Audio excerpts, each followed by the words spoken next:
Hello, this is Northwest Trains. I've got my second unboxing video of December.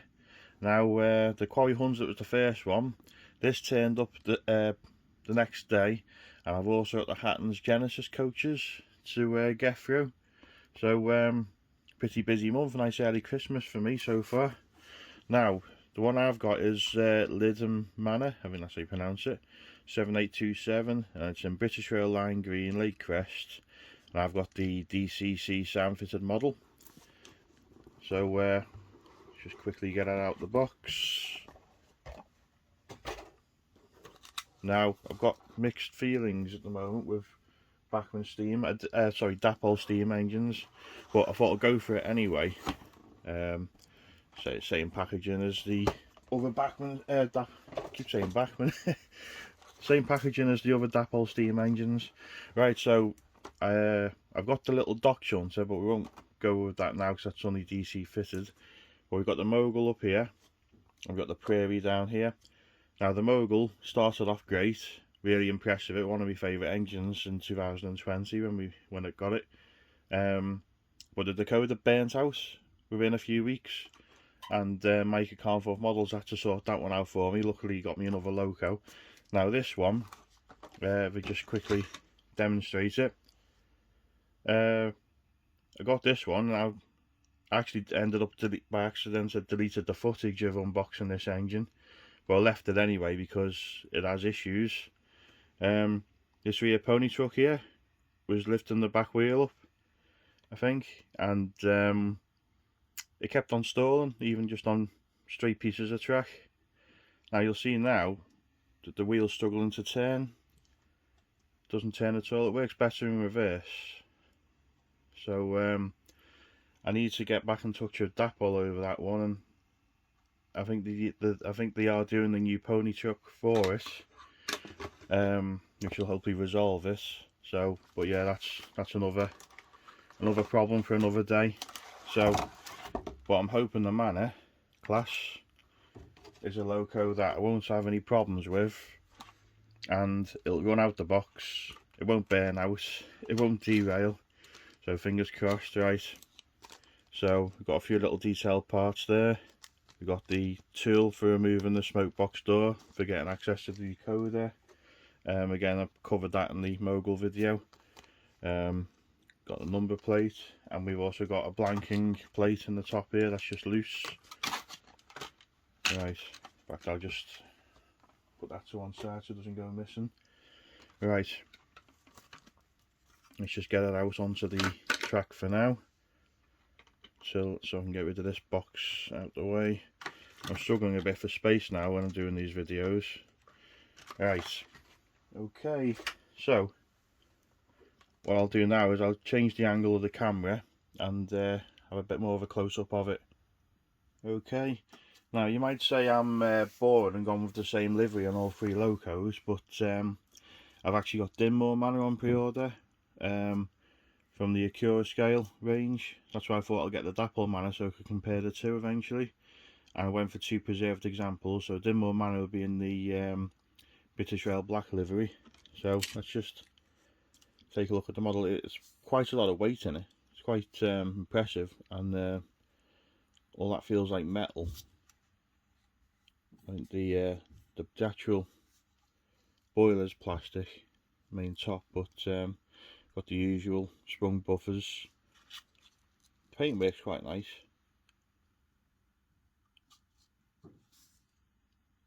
See, look at the name there on the side. I've not actually seen this loco in real life. This is on the Dartmouth Railway.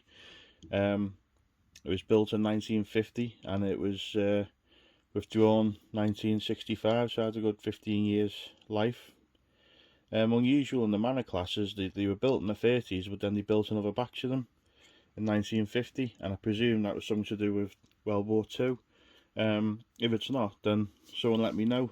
I haven't actually found any info on that yet. So you can see this is how the tender plugs into it now. Again, it's quite a good system really. You'd think it would just pull out if you had a heavy load behind it, but I mean, so far the Mogul's been pretty good. Let's just take a look at the tender. This is quite heavy as well actually. And coal's not too bad either, really. Not bad at all. You can just see it slots in there. They're really nice, the levers here. Really thin metal, well, plastic, but looks like metal. Underneath you can see the contact shoes, so all 6 wheels of getting track power, so there shouldn't be any stalling on this loco. So to put it together now, it should literally just push together, and that's it.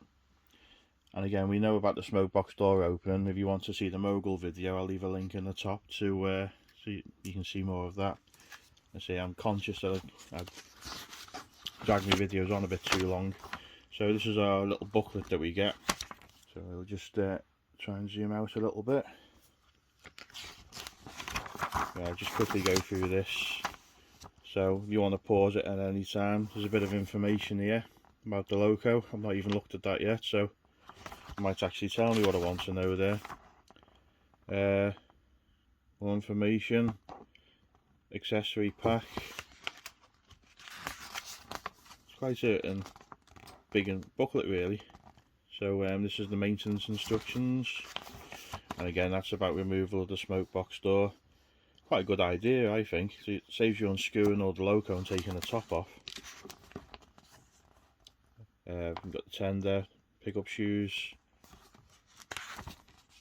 So here we've got the sounds here now. Almost missed that. So we'll go through some of these now. So let's just set the loco now. So we've got loco 3, it should be. Now let's turn the sound on.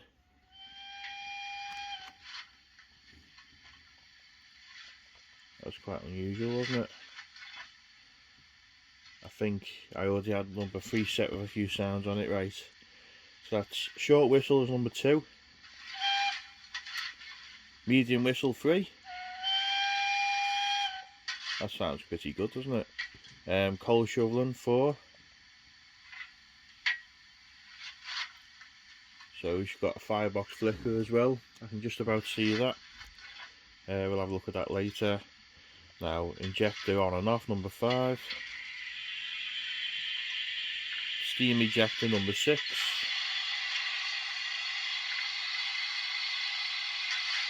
Quite like that. Right, let's have a look at a few more. So, brake application 7. We also have flange squeal, number 8, but we'll see that when the loco's running. Light engine mode, number 9. 10 safety valve. Go through a few of the others. So we've got guard's whistle, let's just try that. That's quite loud, isn't it? Brake whistle, long whistle. So we've got quite a few. So let's just see how it moves off now, shall we? So try speed step 1 in reverse.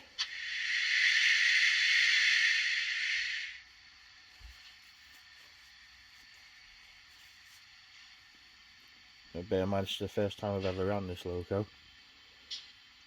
Look at that. Speed step 1. Lovely little crawl. Let's take it to 2.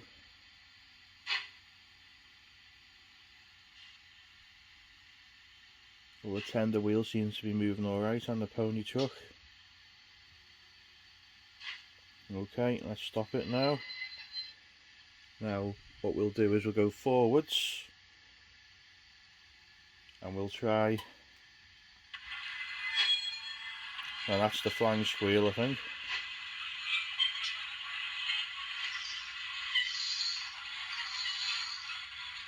And that sounds quite effective. Let's just try and zoom it back in again. There we go. You can see down here in that the crude plate just pushes down very slightly. Nope, that's it, it's in the right place. I have to get some loco cruiser from my locos, because they look a bit ghost trainish without them, don't they? Right, turn that off. So I'm going to send it around the layout now, give it a few laps, and we'll see it pulling some coaches and have a little running session. So back in a sec.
Right, all was going well with the Manor class until I put it on the heritage line and I got 3/4 of the way round and it decided to derail and short on this point here. It's a new pico point to put in. Yeah, just lifts straight off the track. Now it just about gets around this point over here, so it might be better off on the outer track.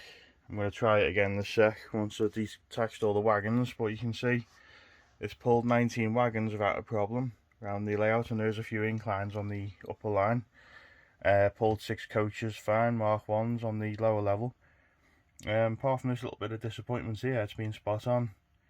So I'm going to run it, take the wagons off, run it forward, see what it's like, and it may just be a case of keeping on the outer line. But it does say, I think, on the box it's suitable for second radius, but this is a second radius point, and in reverse it's just too sharp. It just lifts the rear driving wheel off the track and then causes a short. So back in a sec and we'll see what it's like. Let's just see how the loco is on this point here. You can see the rear driving wheel wants to lift up very slightly. Right, I just want to see what it's like going forwards over these points. No. That was a failure straight away, wasn't it? And it doesn't just derail, it just does like to try and chip the control as well. Right, you can see that middle wheel there is lifted right off the track.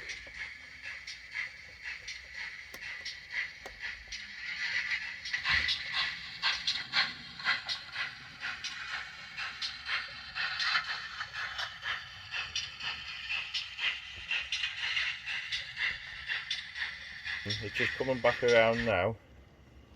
You'll see it'll go through the straight part of the first point, second point, the pony truck just tilts and then comes off. And then sometimes it was even tripping the track. And it's just very disappointing really, because it states on the box suitable for second radius curves. Now here comes along my Bachmann Patriot. Again, it's a 460, similar wheelbase, and that runs faultlessly over set track points. So I've just literally just had to take it off the track as the next set of points came off altogether. You couldn't see that, but I'll turn the camera around in a minute. And the next loco coming along now is even bigger, and again I haven't had any trouble with it coming over these points. I know Hornby locos are more suited to set track, but again my Bachmann H class over here, H2 Atlantic, that's fine over these points. And City of Bradford coming past now, it's my biggest steam loco, and that's fine over them. So it's really disappointing. But what I would like is anyone watching this video, let me know if you've had any similar issues with your points. I'll spin the camera around now and we'll see what it's like coming from the other side. Okay, so this is it on the other side of the points. Again, same thing, just comes straight off the track, and this pony truck just tilts on the curve. I've tried loosening it off, I've tightened it, doesn't make any difference. Again, you can see the Patriot coming along, no problem at all.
Right, I've just turned the loco around now.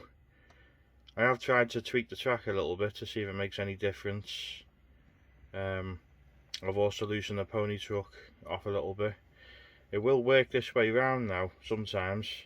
It's just managed it there, but you can see the centre driving wheel looks very tight on the curve as well. Just bring it along here now, over to this point here. Again, what I don't understand is why would it work one way and not the other way. I've got it working in reverse now most of the time without derailing. It just seems to be forwards going the other way, so I might have to keep this loco facing in this direction. Let's see how we get on there. Still seems to bounce off the points a little bit, the pony truck, but it has managed it.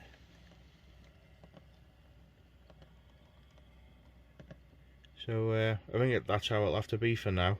I can't really think of much else I can do with it at the moment until I change the track work.